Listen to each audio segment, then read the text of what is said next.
je suis Mayolek et je suis Disneyphile. Qui s'est dit en regardant La Belle et la Bête « Ah, je meurs d'envie de jouer aux jeux vidéo tirés de ça ». J'en ai déjà parlé, mais si certains cadres de films sont propices pour en tirer une expérience vidéoludique, c'est pas le cas de tous. Surtout dans les années 90 où la frontière entre cinéma et jeux vidéo était bien plus épaisse. Même si ça n'en a pas empêché certains de faire un jeu d'action plateforme 16 bits sur Titanic. C'est un peu ce que m'envoie les cas d'aujourd'hui. La Belle et la Bête est un excellent film de romance, et si l'action y est présente, elle est loin d'être prédominante et donc difficilement propice à un jeu vidéo typique à la Disney de l'époque. Ça ne les a pas empêchés de traire la vache à lait par tous les pays possibles, et par perversité, c'est ce à quoi on va jeter un œil aujourd'hui. Avant d'attaquer le plat principal, qui dit exploitation gratuite dit compile de mini-jeux rapides. Ah oui, vous voulez pas vous emmerder, c'est l'une des voies les plus faciles. On nous a donc pondu un clone moisi de jeux de plateau sous Mario Party avant l'heure. Ça a l'air palpitant, et une adaptation sur MS-DOS à laquelle je reconnaîtrai un travail notable dans la présentation visuelle. Once upon a time. Putain, de suite de fait, et c'est l'adaptation jeu vidéo à 10 bouts qui a su reprendre fidèlement l'intro en vitrail caractéristique de l'œuvre. Bon, c'est loin d'être parfait. Dès lors que les persos se mettent à parler, ils considèrent que la synchro labiale est un luxe indispensable. Please, we need all the help we can get. Go on, just choose from the stained glass, dear. With the ones on the shelf. Le scénario de dingue de ce jeu, c'est que nos objets doivent organiser le bal iconique de notre couple et font appel aux joueurs. Oh, we're so pleased you're ready to help. Oui, il y a marqué Boniche sur mon front. Il faut donc arranger la scène en préparant la bouffe, les fleurs, la robe, la musique. Ah oui, vous me faites rêver, Disney. Chaque personnage a son propre mini-jeu. Samovar cuisine des gâteaux sur la musique de Gaston.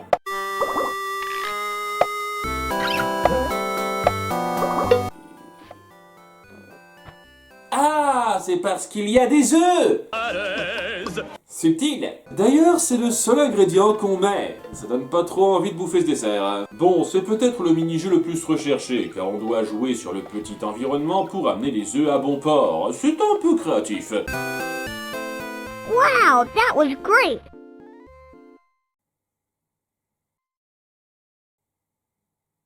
Mama says you're a... Ah oui, il te fallait le temps d'assimiler, Zip. Ensuite, on cueille des fleurs avec Plumette qui essaye de nous bouffer. Mais le jardin est totalement enneigé! Et on va dire que si les plantes survivent à ça, c'est parce que le château est magique. C'est un jeu de père à dévoiler ultra basique, rendu particulièrement chiant par la lenteur de chaque choix.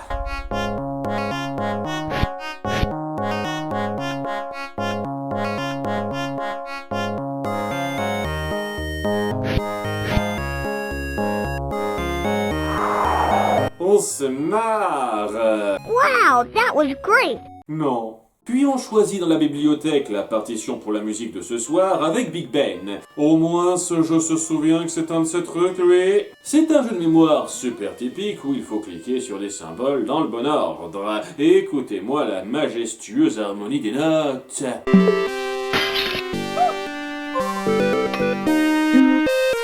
C'est beau. C'est peut-être parce que c'est de la merde à écouter qu'on les noie sous la musique d'ambiance.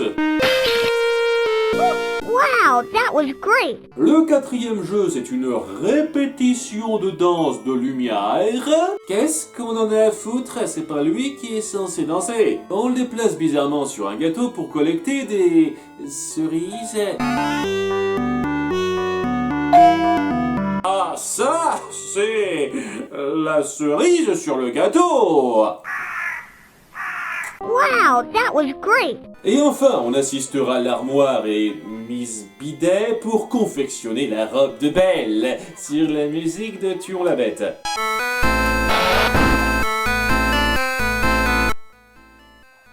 Ce qui n'est pas forcément inadéquate vu que c'est le passage le plus horrible du jeu, où on s'emmerde à cliquer sur des bouts de tissu pour coller un code couleur pas forcément clair. These are not the ones I need. Vous le sentez l'aspect ludique? Super! Et enfin, la salle de bal est prête pour nous rejouer la scène iconique. À nouveau, je leur reconnais le mérite d'avoir su reproduire le visuel du film avec la refonte graphique de la machine et ça donne une petite patte pas dégueu à voir. Mais bon, si tout l'intérêt c'est 2 minutes de cinématique refaite qu'on connaît déjà, alors si vous le trouvez à presque rien, je dis pas, mais c'est vraiment une arnaque à vendre plein pot ce genre de truc. Une simple compile de 5 mini-jeux remâchés autour d'un seul élément du film. Une exploitation du matériau de base qui a dû se boucler très vite. Comme la suivante, Magical Ballroom sur PC, qui, comme son nom l'indique, nous fera préparer le bal de la Belle et la Bête. C'est incroyable. Bonne surprise, c'est un jeu avec pas mal de doublage pour l'interactivité. Quelle chance! Visitors! Help has arrived! Je joue un invité ou une bonne que vous avez engagée? Once the ball starts, you can be our guest! Donc ouais, on doit faire le boulot pour eux là aussi. Il y a, comme précédemment, 5 pièces à visiter, avec l'aile ouest qui est un cas particulier parce qu'on ne peut pas y aller. No, you cannot go to the West Wing. We mustn't disturb the master. Donc 4 salles à visiter. Ça va vous surprendre, mais on doit aider Samovar à faire à manger. Waouh! Votre inventivité est d'un enchantement. Ce coup-ci, c'est un jeu où on doit empiler des parties selon un certain ordre avec des bruits cartoon. Excitant. Et pour le repas, on préparera 4 tasses de thé, 4 parts de gâteau et 4 sandwichs. Time to prepare the main course. Putain, le festin. Puis il faut sélectionner le miroir pour quitter la pièce. Oh, lovely. We were having such fun. Je crois que ce mot n'a pas le même sens pour nous deux. La salle de bal, c'est de la customisation. Tu choisis les instruments pour la musique, la robe que Belle va porter et la suite de pas de danse que le couple va performer pour le bal. Danse qu'on peut totalement voir à l'avance avec la bête.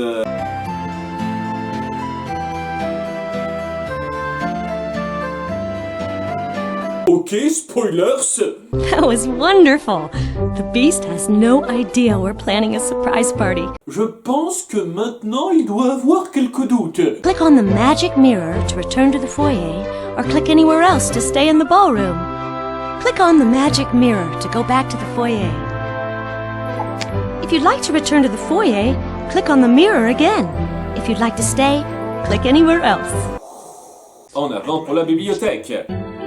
Bonjour, mon ami! On s'est vu il y a 10 secondes, fais gaffe à Alzheimer, vieux. Il faut trouver la clé de l'aile ouest parmi les livres. Oui, parce que c'est fermé à clé maintenant.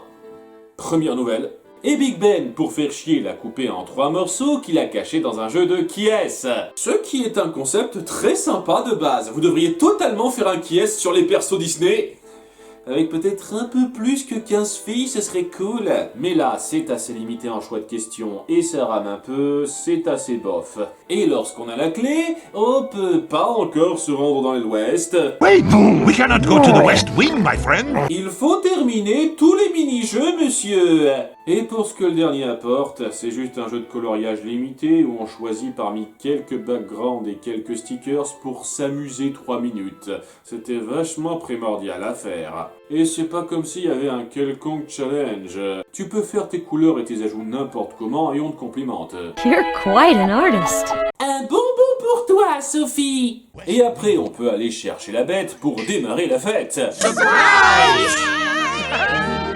A surprise party for me? J'en suis statique de joie. I never suspected a thing. Il dit ça pour leur faire plaisir. And believe it or not, they lived happily ever after. C'est la version fin furie où la bête ne se retransforme pas. Je ne dis pas qu'il n'y a rien de travaillé là-dedans, mais c'est très pauvre en matière de diversité et de quantité, et ça mérite difficilement plus de temps que celui que je lui ai alloué. Mais il est temps d'entamer les jeux les plus juteux, avec pour commencer le rugissement de la bête, et son écran titre où il nous fait la gueule. Tout de suite, tu donnes envie, mec. Ça démarre sur la bête, seule dans sa citadelle, quand soudain, une terrible tempête touche le château et certains animaux de la forêt voisine deviennent eux aussi enchantés. Quoi? Et il part à l'ouest protéger sa rose, parce que c'est bien connu que quand on devient enchanté par tempête conductrice, on veut instinctivement détruire l'objet magique qui représente ça. Qu'est-ce que vous avez fumé en inventant cette intro? Après, c'est peut-être un truc qui se produit régulièrement, un bonus malédiction de l'enchanteresse. Ça explique pourquoi le gars se bat aussi bien s'il doit gérer ce genre d'assaut à chaque fois. Bref, on parcourt les couloirs en luttant contre chauves-souris, rats, ours, araignées, cobras, sangliers. Il manque plus que les crocodiles pour avoir le bingo complet. Ça aurait pas été original de montrer des biches, des lapins enragés à combattre à la place? Laissez-moi rêver. Bon, visuellement, c'est loin d'être laid. Les modèles sont suffisamment divers, les mouvements détaillés, et il y a une attention dans le décor satisfaisante. La bête a pas mal de mouvements cool. Un coup de poing qu'il peut charger, bon mortel, et il peut se mettre à quatre pattes et mordre. Bon chien. À côté, le léger maniérisme de sa démarche normale fait assez drôle. Cette situation est quelque peu contrariante. Et honnêtement, la détection des coups est ultra généreuse.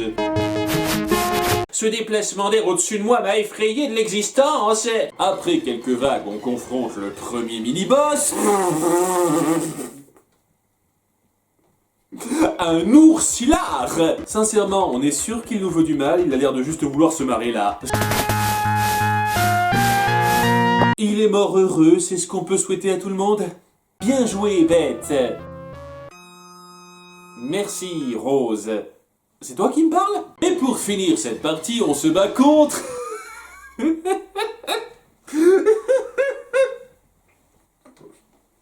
Super sanglier punk! Eh, tu manges, j'ai de place pour un concert de Metallica, ça te branche?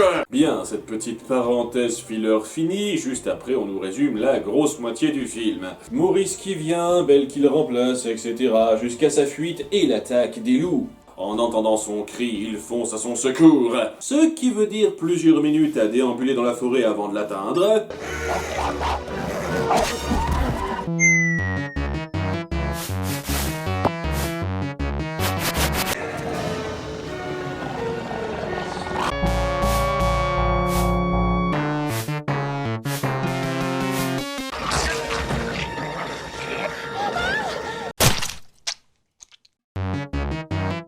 Ce coup-ci, on affrontera des ours sur deux pattes. C'est la version non enchantée là. Des corbeaux et des loups, bien sûr. En évitant les pièges à loups sur le chemin qui ont été posés par qui?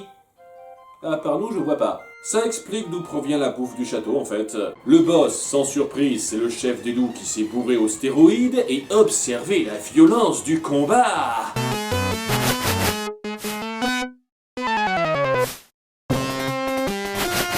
Arrêtez, ça me tourne le cœur. On passe après à la troisième et dernière partie. Ah oui, c'était riche. Où on nous balance direct l'assaut de Gaston et ses troupes. Le jeu essaye d'être raccord avec le film en évoquant l'embuscade des serviteurs du château qui vont laisser leur maître faire le plus gros du boulot. Une légère liberté de plus ou de moins. On repousse donc des vagues de villageois clowns arriérés qui nous foncent bêtement dessus, avec des animations sympatoches sur nos amis qui nous aident. C'est marrant, 10 secondes. On enchaîne sur un niveau de plateforme subsidiaire où faut juste collecter des objets. Pourquoi? Et sans même avoir à affronter le fou. Ça aurait été drôle, tiens. On montre en image le moment de victoire de la bête avant qu'il combatte Gaston. Vous vous êtes emmêlé dans le codage? Bref, on grimpe le château en évitant les flèches du gaillard qu'il envoie par 3. C'est son ombre fétiche. Et après le seul moment de plateforme vaguement délicat, on se bat avec Gaston, qui est un peu une merde.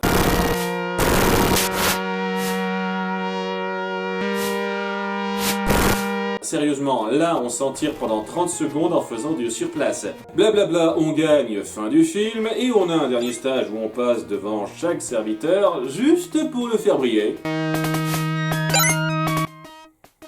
Si vous voulez. Ça aurait été sympa de les montrer retransformés tant qu'à faire, mais un léger scintillement, c'est cool aussi. On dirait vraiment que vous essayez de remplir comme vous pouvez, parce que votre jeu est putain putain de court! C'est le genre de titre qui se finit en 45 minutes sans forcer, et c'est pas les mini-jeux de transition rapide qui rajoutent beaucoup. Et ce n'est pas arrangé par le fait que ça a l'air d'une facilité ahurissante.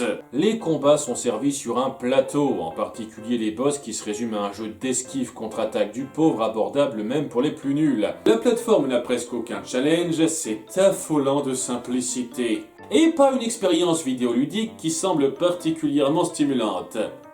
Contrairement à la version Super NES, qui doit être la meilleure adaptation en jeu vidéo du film. Ça varie pas mal de la version Mega Drive dans les mécaniques et le level design. Le seul point inférieur sur cette console, c'est les graphismes un peu moins beaux, mais même là, il y a un bon travail de pixel art très léché pour l'époque.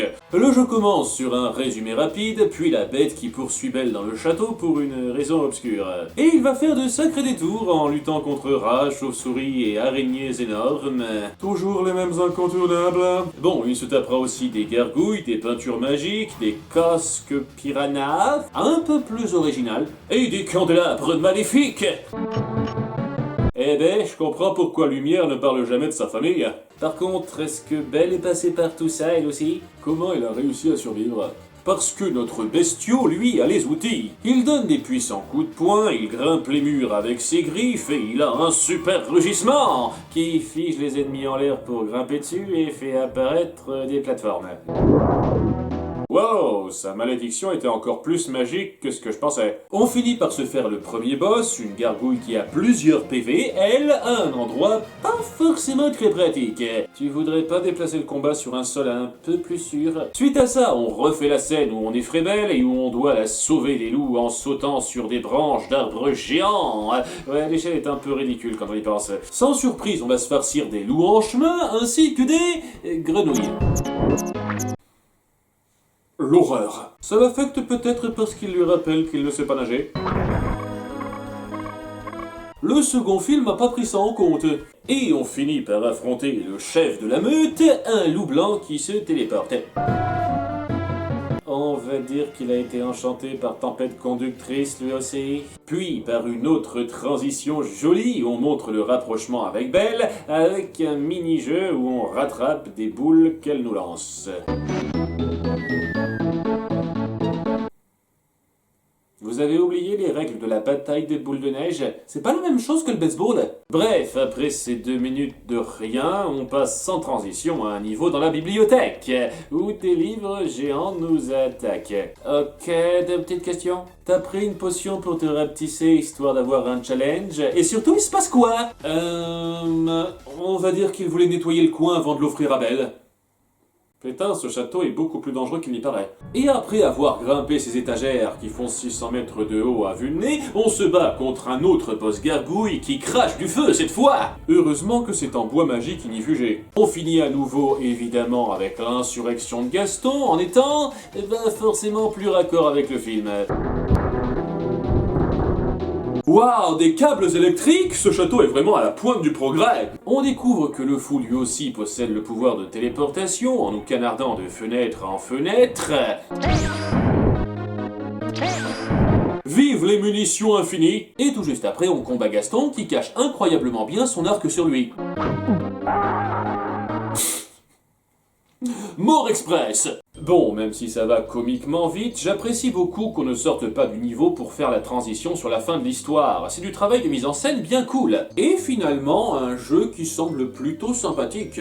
La difficulté est suffisamment recherchée, l'ambiance globalement réussie et l'action proposée satisfaisante. Mais le gros problème reste une fois de plus la durée de vie. Ce jeu peine à raconter grand chose et rajoute pas mal de superflu narrativement parlant pour avoir une durée à peine potable. Et c'est le souci à vouloir adapter un film qui se prête très peu à cet exercice.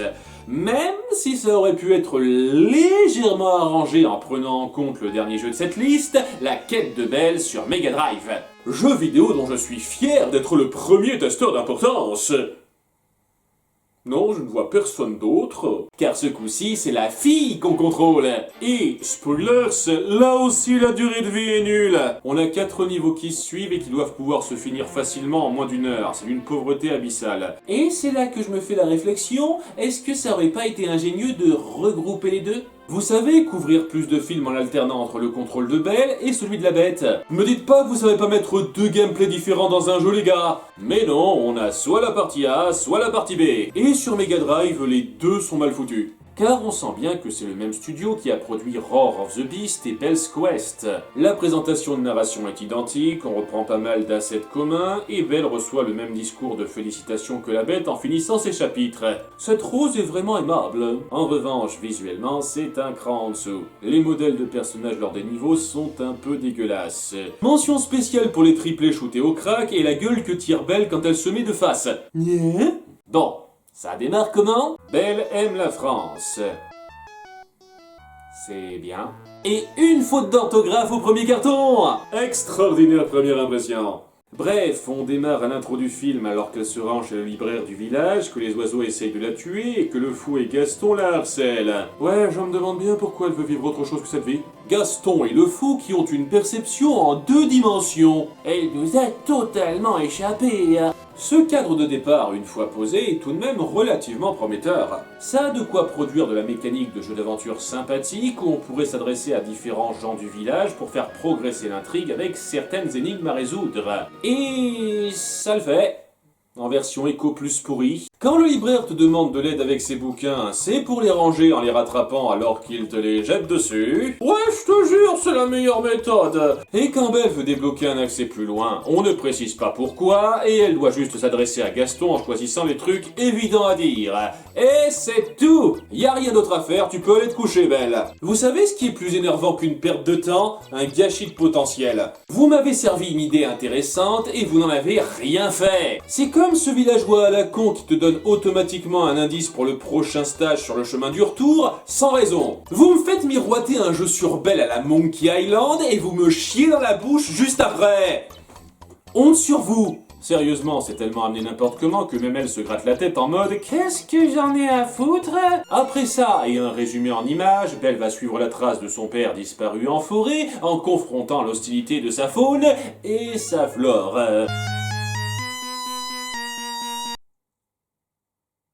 On va dire que les lierres aussi ont été enchantées par Tempête Conductrice. Et si tu te souviens des indications forcées du Pecno, tu finis ça en 1 minute 30. Autre gros résumé gras des événements du film, pour passer à Belle qui mange au château, en évitant les couverts qui veulent la tuer. Et... Non, attendez, c'est juste un mini-jeu naze. Tu ne pouvais pas choisir une image plus parfaite, Lumière. Le vrai niveau suivant, c'est l'exploration de l'aile ouest, et c'est chiant. Tu ramasses des clés, t'entres dans une salle, tu cherches d'autres clés, t'entres dans la prochaine salle, gna gna gna. C'est monotone, et c'est pas le fait d'éviter un rat ou une chauve-souris de temps en temps qui rend ça beaucoup plus excitant. En gros, tu prends la structure d'un donjon de Zelda, t'enlèves le fun, et t'as ce niveau. C'est long pour rien et du pur rasoir. Elle finit par trouver une grosse clé pour ouvrir la grosse porte. Encore une version où c'est fermé à clé, tiens. Et ça amène à la fuite face à la bête et l'attaque des loups qui se résout sans nous parce qu'on contrôle pas le bon personnage. Ouais. À la place, on sort direct la phase de danse pourrie où il faut choper des pétales de rose. C'est beau. C'est un thème de ces jeux Mega Drive apparemment. Bon, on passe à la suite avec encore du putain de résumé bien dense. Oh oui, j'adore me retaper le film que je connais déjà en texte et images fixes pixelisées pendant une grosse minute. Je prends mon pied tout de suite. Et on termine sur Belle qui doit rejoindre le château pour sauver la bête, à dos de Philibert, dans une séquence de plateforme complètement injuste. Et y a pas besoin d'avoir la manette en main pour s'en rendre compte. Le scrolling est complètement pute et ne vous laisse pas jauger les distances pour savoir quand faire un saut court ou long. C'est le genre de niveau qu'on finit par réussir en l'apprenant par cœur. Et après ça, c'est le résumé de fin et redance. Oh punaise, c'était trop bon pour une seule dose. C'était donc un jeu mal branlé, amalgame de divers gameplays hasardeux qui n'accrochent pas, au bout du compte, un bordel sans intérêt. Mais honnêtement, faut difficilement s'attendre à un miracle en partant d'une telle base pour un jeu vidéo de l'époque. Même le mieux réussi est loin d'être sensationnel, la faute à une histoire qui ne se prête clairement pas à ce genre d'adaptation. Car à moins d'être exceptionnellement créatif et d'y mettre beaucoup d'efforts, c'est un concept assez foireux à approcher. Et je pense que la série du mois prochain entre dans la même considération. C'était Mayolek, et n'oubliez pas d'être Disneyville. Qui l'aurait cru? C'est incongru. Qui l'aurait su? Ah oui, mais qui? Qui pouvait croire que ces deux-là se seraient plus? C'est insensé.